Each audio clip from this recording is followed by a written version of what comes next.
বন্যা শেষ না হতে সরকারের বিরুদ্ধে চাপা ক্ষোভ। বিরোধী দলগুলির অভিযোগ, সরকারি কোনো সুযোগ সুবিধা দেয়া হয়নি। বিরোধী দলনেতা জিতেন্দ্র চৌধুরী কি বলেছেন শোনাবো। মিউনিসিপ্যাল কর্পোরেশন থেকে যে ধরনের ভূমিকা নেওয়া দরকার ছিল এটা দেখা যায়নি। আমরা ঘরে ঘরে গেছি, প্রত্যেকে বলছেন এই কথাটা, সরকার বা কর্পোরেশনের তরফ থেকে সেরকম কোনো ধরনের সহায়তা তারা পান।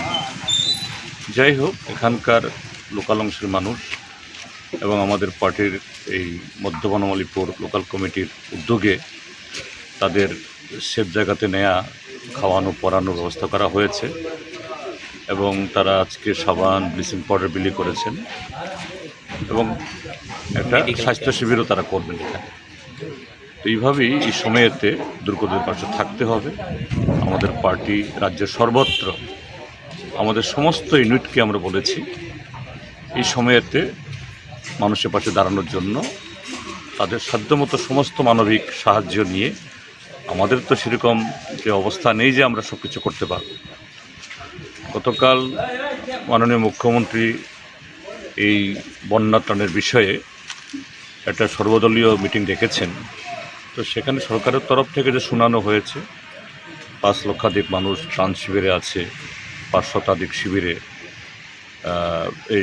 5 লক্ষ না, মানে 5 শতাধিক শিবিরে, এবং 17 লক্ষ লোক এরা প্রত্যক্ষ বা পরোক্ষভাবে তারা এই ক্ষতিগ্রস্ত এবং তার জন্য সমস্ত ধরনের ব্যবস্থা হচ্ছে। তো আমরা বলেছি যে সরকার প্রাথমিকভাবে যে অ্যাসেস করেছে ক্ষতি ইত্যাদি, এটা এক্ষুনি এইভাবে দুমদাম করে বলা যাওয়া হয়তো ঠিক নয়। যে এটা ঠিক যে রাজ্যে এবার যে বন্যা হয়েছে এটা বিগত দিনের যে 1983-তে বা 93-তে যা হয়েছে তার থেকে ব্যাপকতায় বলা যেতে পারে অনেক বেশি। আগে হয়তো কোনো একটা জেলা, 2টো জেলা, 3টে জেলা হয়েছে, এখন সারা ত্রিপুরা রাজ্যব্যাপী সবকটা নদীর জল ফুলেছে।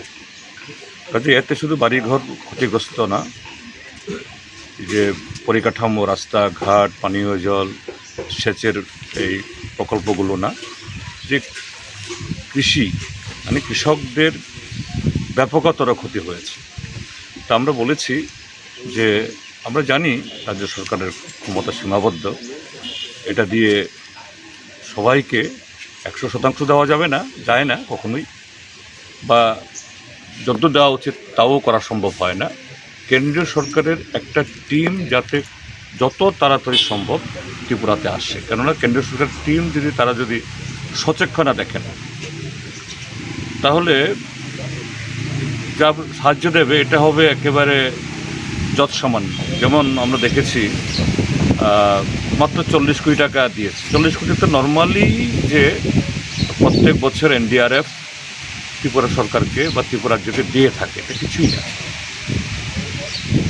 ক্ষতি কয়েক হাজার কোটি টাকার হবে এবং এটা ইমিডিয়েট তৎকালীন যেমন এই দরকার, পদক্ষেপ দরকার, আর দীর্ঘমেয়াদী